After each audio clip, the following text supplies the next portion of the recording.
Selamat pagi Bu Esa dan teman-teman. Pada hari ini kami dari kelompok 3 akan mempresentasikan paper integrasi kami dengan topik pain and suffering. Topik tersebut kita angkat bersamaan dengan teori logoterapi Viktor Frankl. Sebelum mulai presentasi ini, saya akan memperkenalkan anggota kelompok 3 yaitu saya sendiri, Adrian Wajelo, ada juga Genarda Almerpatera, dan nantinya juga ada Hansel Kentanos. Terima kasih.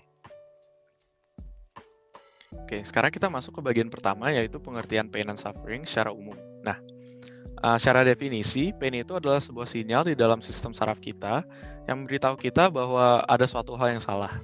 Ini adalah suatu perasaan tidak nyaman atau sakit yang bisa berlanjut. Untuk suffering, ini adalah suatu keadaan atau state di mana kita mengalami rasa sakit, kesusahan, ataupun kesulitan yang berlanjut. Kita masuk ke bagian berikutnya yaitu pain and suffering dari perspektif psikologi atau untuk kelompok kita, perspektif Viktor Frankl. Nah, berdasarkan Viktor Frankl, segala hal yang terjadi dalam hidup mempunyai makna. Dan pencarian makna tersebut adalah sebuah motivasi atau merupakan sebuah dorongan hidup dari seorang individu. Jika kita bisa menemukan makna dari suatu hal, maka kita dapat maju di dalam kehidupan kita. Oleh karena itu, kesakitan dan penderitaan bisa dilihat sebagai sumber motivasi. Karena kita semua akan mengalami kedua hal tersebut, maka akan terdapat suatu makna yang bisa kita temukan di baliknya. Selain itu, Frankl juga mengatakan bahwa penderitaan itu adalah suatu hal yang bertahap. Di tahap pertama dari penderitaan itu dikenal sebagai stage of shock. Ini adalah tahap di mana semua emosi kita terkait kemarahan, jijik, kecemasan, ketakutan, dan kerinduan yang sangat menyakitkan untuk orang kita cintai semuanya naik ke puncak dan tidak bisa kita tahan lagi atau tidak bisa direpresi lagi. Tahap berikutnya adalah stage of relative apathy. Ini adalah tahap yang juga dikenal sebagai emotional death, di mana kita tidak merasakan emosi apa-apa terhadap apapun dan siapapun. Bisa dikatakan juga bahwa kita mati rasa secara emosional di tahap ini. Dan tahap berikutnya, tahap terakhir, ini adalah di mana kita kembali dari emotional death dan mulai beremosi lagi, dan mulai merasakan kembali. Ini adalah tahap di mana kita sudah menerima bahwa tidak ada hal yang bisa kita takutkan lagi di dalam dunia ini selain Tuhan. Oke, terakhir untuk menyimpulkan bagian pain and suffering dari perspektif psikologi ini, rasa sakit dan penderitaan adalah dua hal yang akan dialami semua orang.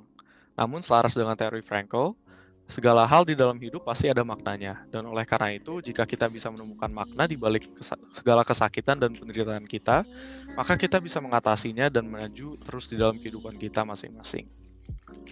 Sekian dari presentasi bagian saya, bagian berikutnya akan dijelaskan oleh teman saya. Terima kasih. Baik, sekarang saya akan menjelaskan pain and suffering dari perspektif Kristen.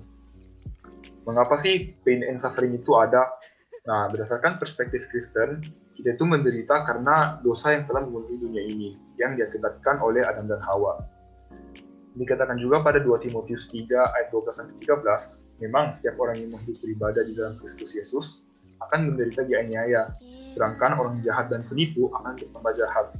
Mereka menyesatkan dan disesatkan.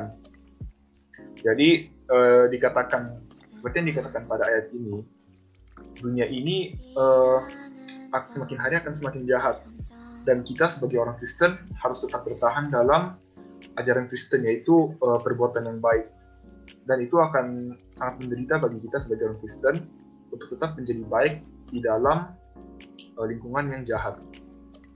Nah, tapi terkadang penderitaan itu tidak selalu merupakan hal yang buruk, karena ternyata Tuhan menggunakan penderitaan itu untuk menegur kita, untuk membawa kita ke jalur yang benar lagi.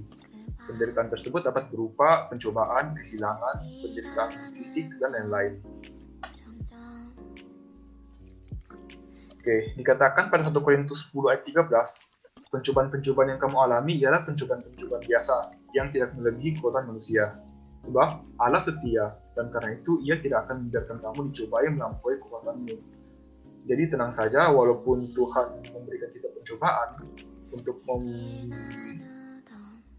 meluruskan kita kembali ke jalan yang benar, Ia tidak akan memberikan pencobaan yang melebihi kemampuan kita. Dan Dia akan selalu menyertai kita dalam pencobaan tersebut. Oleh sebab itu, jika mau disimpulkan, dapat dikatakan bahwa dalam pandangan Kristiani, penderitaan tersebut merupakan suatu proses untuk mencapai kehidupan yang kekal.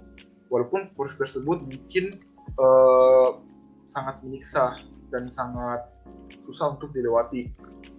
Seperti yang dikatakan tadi, bahwa kita sebagai orang Kristen semakin zaman akan semakin dibenci karena kita hidup dalam lingkungan yang semakin hari semakin jahat. Tetapi Tuhan berjanji bahwa Ia akan menyertai kita sampai akhir zaman. Oleh sebab itu, kita sebagai orang Kristen nggak perlu takut jika mengalami pain and suffering. Mungkin saja itu merupakan cara Tuhan untuk membawa kita kembali ke jalan yang benar, atau cara Tuhan untuk menyampaikan kita pesan yang ingin Tuhan sampaikan kepada kita. Dan jangan takut juga karena Tuhan akan terus menyertai kita sampai akhir zaman. Ya, terima kasih telah mendengarkan. Sekarang saya ingin menjelaskan mengenai integrasi dari pain dan suffering menurut kedua perspektif, yaitu perspektif psikologi dan juga perspektif Kristen. Dari penjelasan teman saya sebelumnya, dapat kita lihat bahwa di masing-masing perspektif ada definisi tersendiri mengenai apa itu pain dan suffering. Dan dapat dilihat juga bahwa ada suatu alasan di balik terjadinya pain dan suffering.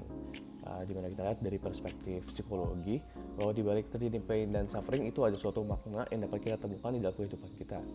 Dan menurut perspektif Kristen, di balik terjadinya pain dan suffering, bahwa pain dan suffering itu adalah bentuk teguran dari Tuhan untuk kita manusia, di mana hal tersebut dapat akhirnya membuat manusia menjadi individu yang lebih baik di kedepannya.